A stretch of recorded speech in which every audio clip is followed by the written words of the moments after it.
Greetings, well wishes, and salutations. I'd like to welcome you all back to the NuclearDad Blogcast, where we focus on the three pillars of fatherhood: family, faith, and finance. I am your host and conductor, E.C. McKeever, aka the Nuclear Dad. Now you know what to do next. Sit back, relax, take your shoes off, put your feet up, get something cool to drink, get something good to eat, and let's enjoy the show. Today's episode is sponsored by www.thenucleardad.com, home of the Daditude Journal and the Romance Journal, both available on Amazon. This installment of the Nuclear Dad Blogcast, we're going to be talking about raising rebels, aka those badass kids. That's right. We're talking about these children. Now, we always talk about kids, granted, but today we're going to do it a little different. We're going to talk about the bad kids. And I hate to use that term, but we all know a few kids that are a little bit rebellious. So, raising rebels, tackling bad behavior in children, quote unquote. And it's all about parenting. It's all about the struggles that we face when dealing with defiant children. So we're going to tackle some topics about parenting with practical advice and a little bit of insight. So let's delve into the subject that hits home for many parents when dealing with this type of behavior in children. Whether it's tantrums, defiance, or outright rebellion, understanding and managing these behaviors is crucial for a healthy family dynamic. Let me start with a story from my experience.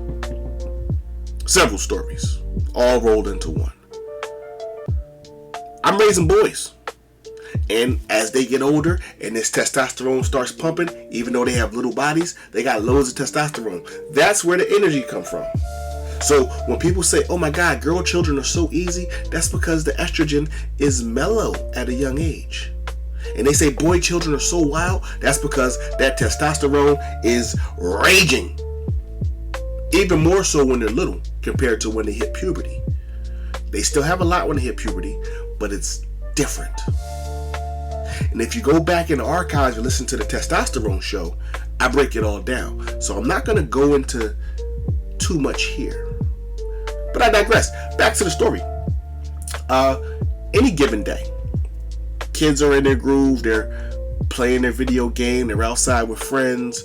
We're at the park playing baseball, or at the court playing basketball, or they're playing in water, or they're at a pool, or we're at a friend's house. And it's time to end the fun. What happens? They go off. I don't want to leave. I don't want to go in the house. I don't want to go to bed. It's the same thing. And on some occasions, it takes some effort for me to calmly handle the situation. And I know moments like these can be frustrating, but they're also opportunities to learn and grow for both the parent and the child. Now let's understand this behavior. To address this quote-unquote bad behavior, first we need to understand what it is and where it comes from, and what do we mean when we say a child is bad. Because no children are bad, unless they're singing the Michael Jackson song. Age reference. I'm old. But let's break it down.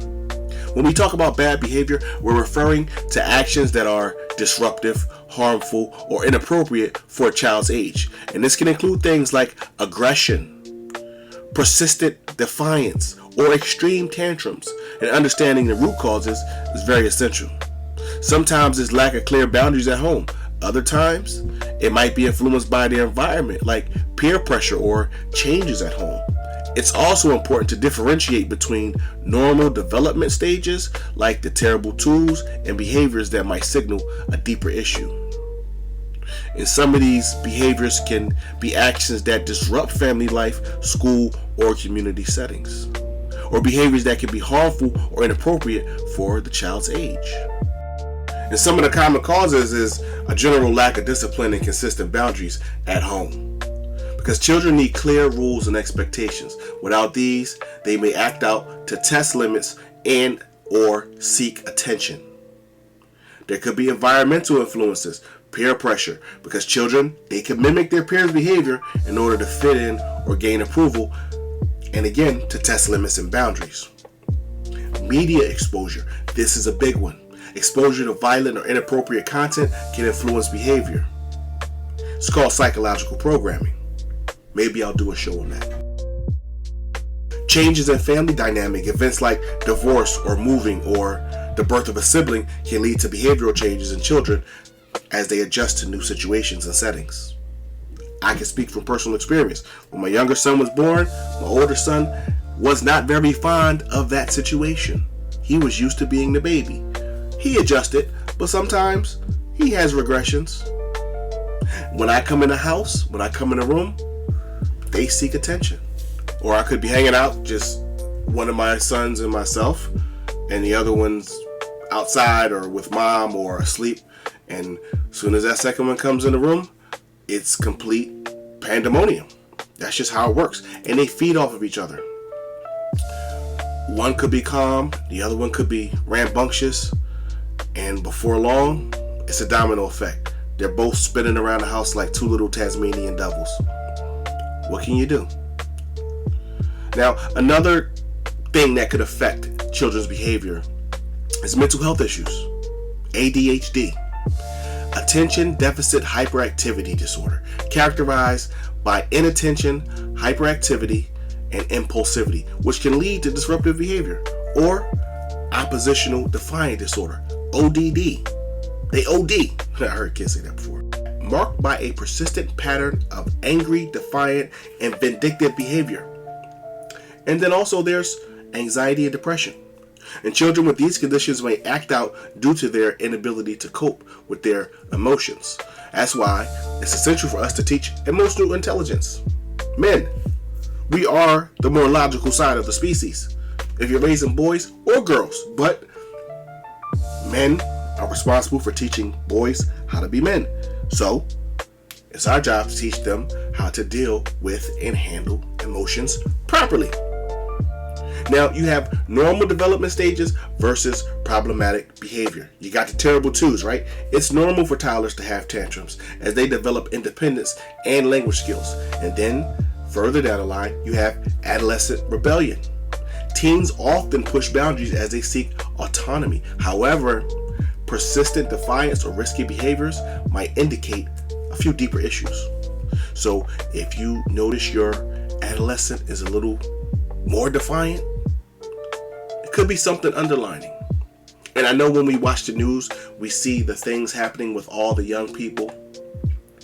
I'm not even going to try to diagnose it, but I'm going to say that's what made me come up with this show, talking about these badass kids with a client of mine. And I said, you know what? I think I need to do a show on that, because it's a situation, it's a conversation that I have often with parents and people as we do a macrocosmic view on society and the things that we see. And there's different conversations we have based on all of the things that are going on in the world, not just where I live, but all around the country, all around the world. One thing is for sure, two things are for certain. These children need help. And I think it starts with this conversation, with conversations like this. I'm not going to say I am solely responsible for changing the behavior of teenagers, but I am responsible. I have taken upon the mantle of responsibility to address fathers with certain pertinent issues when it comes to parenting and our relationships with our children and our children's relationship with the world. Because certain behaviors have impacts on families and communities. Bad behavior doesn't just affect the child, it has a ripple effect on families, schools, and communities. So let's explore some of the impacts. Because these behaviors can create a stressful home environment, straining relationships between parents and children, and even between spouses. In schools, it can disrupt the learning environment for other children, making it difficult for teachers and students. If left unchecked, these behaviors can lead to more serious issues in the future, like trouble with the law or difficulties in forming healthy, lasting relationships.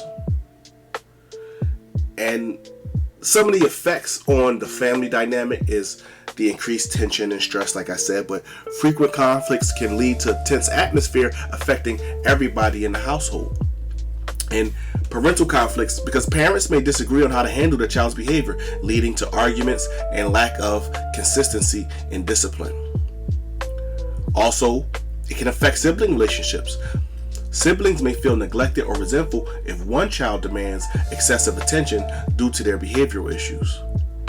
And then the impact on schools and community, not just with the classroom disruption, but also with teacher burnout, because students who misbehave can divert the teacher's attention, impacting the learning experience of other students.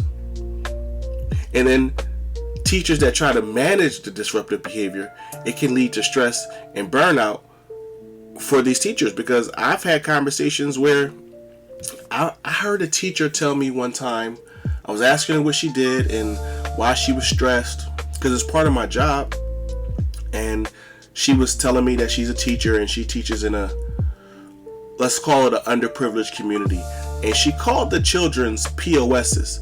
For those who don't know what a POS is, it's a piece of excrement.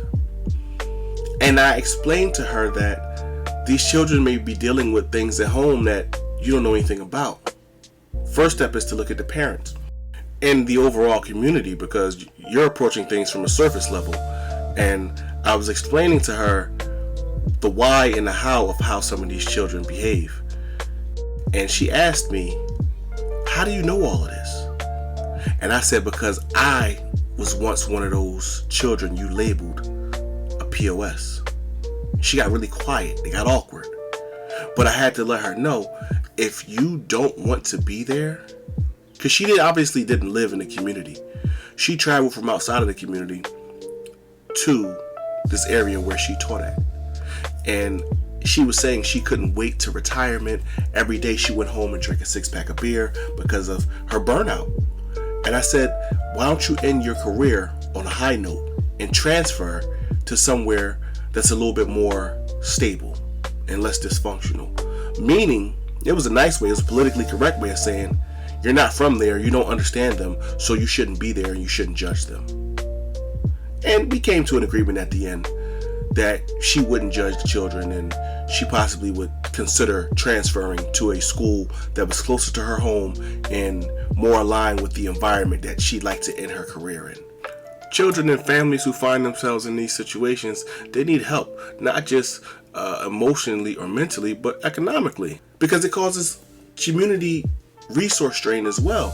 Increased demand for counseling services, juvenile programs, and other community resources, as well as some of these teachers I know who are spending their money to bring in supplies that children don't have. And this is only in certain communities. Read between the lines. There are also long-term consequences for this behavior of children in school, including academic failure, social issues, and legal troubles. This persistent behavior can lead to poor academic performance and school dropout. It can also lead to difficulty forming and maintaining healthy relationships with adults and peers. And unaddressed behavioral issues can escalate into criminal activities and legal problems. I'll admit, at one point I hated school and I was ready to leave. And I don't know if I was defiant, but I definitely had an issue with authority. But I wasn't majorly disruptive. I just was focused on other things. I would have been content dropping out of school and hustling. Because back then, that's what I did. I was trying to get at a dollar by any means necessary. And school was a big chunk of time that I felt like I was wasting my time going to this institution where they obviously didn't care about me. I wasn't interested in the curriculum. I was more interested on how I could get ahead in life and how I could start as early as possible. And that 8 to 3 schedule, those are prime hustling hours, baby. But I digress. So let's talk about the psychological and development insights. And the aspects of bad behavior is key to addressing it effectively. Now, I have some insights from child psychologists and educators that I could share. Child psychologists tell us that behavior is often a form of communication. When a child acts out, they may be expressing unmet needs or emotions that they don't know how to handle. It's crucial to understand these developmental stages and recognize signs of underlying issues like ADHD or ODD. And addressing these concerns early can make a significant difference.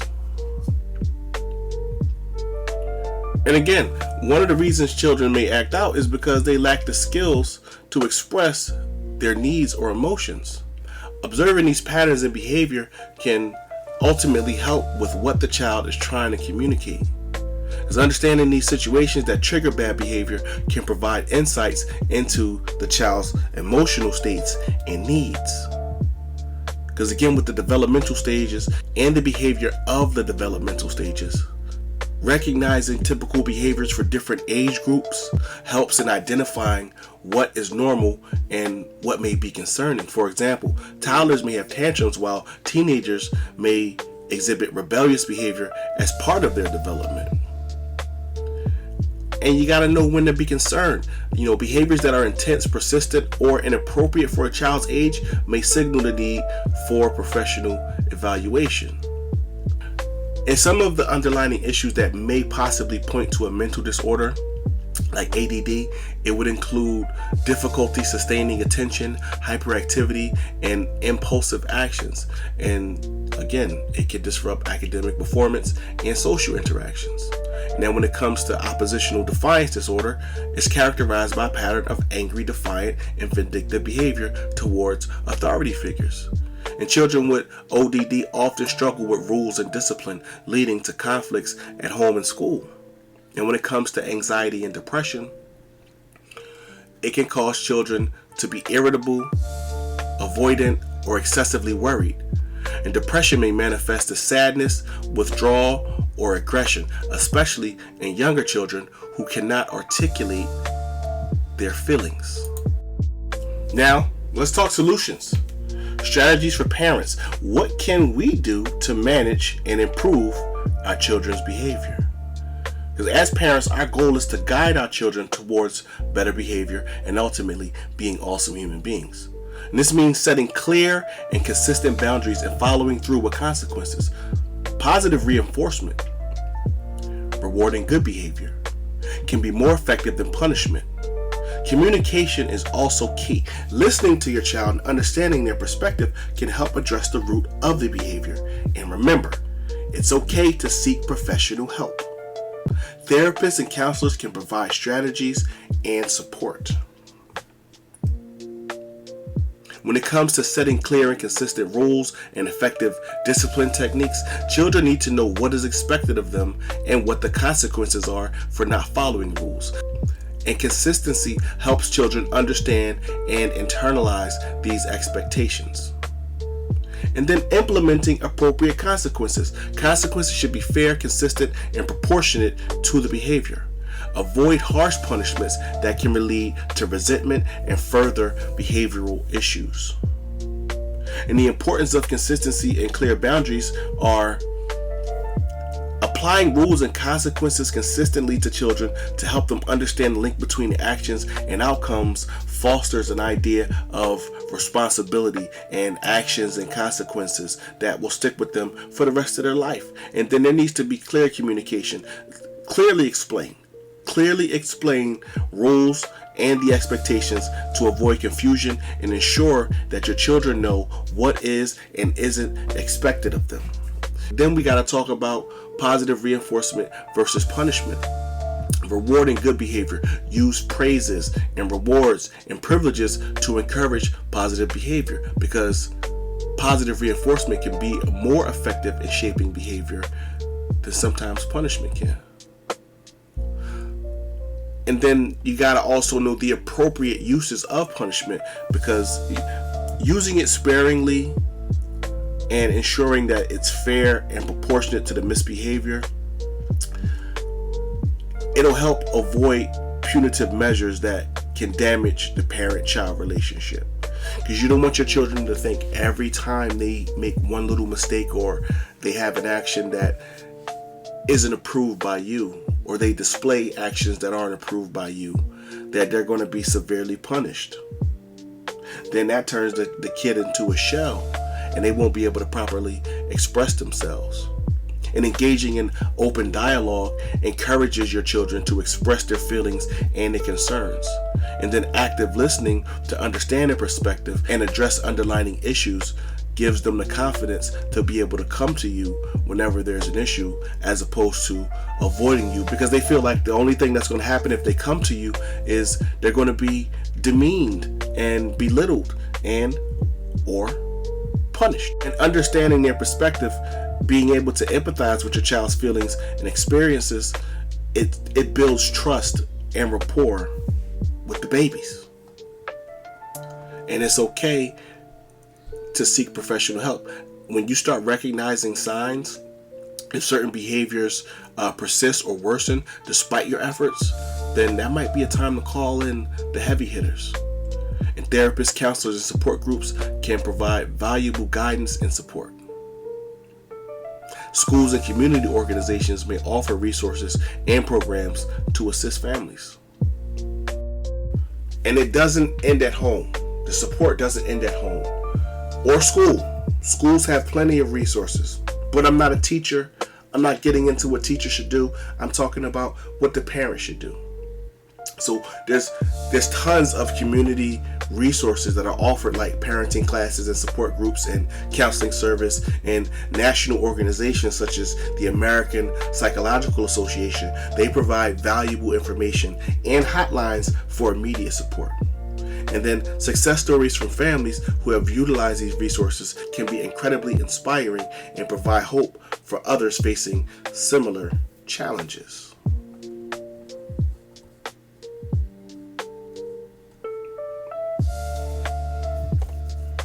Now again, we talk about family, faith, and finance. So let's get into the faith side of things. Because some people, they look for faith-based guidance, and the Bible, the good book, offers invaluable insights on child rearing. It provides so many teachings on raising children, emphasizing the importance of discipline and moral development. Proverbs 22:6 says, "Train up a child in the way that he should go, and when he is old, he will not depart from it." Faith-based approaches can include incorporating prayer and spiritual discussions into daily life, which can help instill strong values and a sense of accountability. And in training up a child in the way they should go, from Proverbs 22:6. This emphasizes the importance of early training and guiding and setting a child on the right path. In Ephesians 6:4 says, "Fathers, do not provoke your children to anger, but bring them up in the discipline and instructions of the Lord." These verses highlight the balance between discipline and nurturing, encouraging parents to guide their children with love and patience. And integrating prayer and spiritual teachings and scripture into daily routines, it enforces these moral values and encourages not only mental and emotional growth, but spiritual growth. And apply principles such as forgiveness, patience, and kindness in interactions with your children, encouraging them to develop a personal relationship with God and seek guidance from their faith. Teaching from a faith-based perspective, raising your children from a faith-based perspective, not only encourages their spiritual growth and their moral development, it emphasizes important values like honesty, respect, and compassion. And it encourages children to practice these values in their daily lives and interactions. And so involve your kids in church activities, youth groups, or community services to reinforce their faith and morality. And then provide opportunities for your children to apply these faith-based lessons in real life simulations and situations. Now let's wrap up. Let's recap. Let's have some final thoughts. Remember Jerry Springer? These are my final thoughts. So we explored the complexities of these badass kids, this bad behavior in children. From understanding its causes to finding effective strategies for management. Remember, addressing these behaviors early can prevent long-term issues, and staying consistent, openly communicating, and not hesitating to seek help can lead you on a better path to making sure you raise an awesome human being. Now, I hope you found this insightful and encouraging. Join us next time as we tackle another issue. I don't know what it'll be. The thoughts come to me in random sporadic moments during my life, during my everyday interactions, either with the family, with the kids, something I saw somewhere at some point in time, a light bulb goes off. I should do a show about that. Now, remember some of the key points. Understanding what constitutes bad behavior and its common causes. The impact that bad behavior has on families, schools, and communities. The psychological and development insights into a child's behavior can help you understand what your child is going through, what they're trying to communicate, and what triggers them.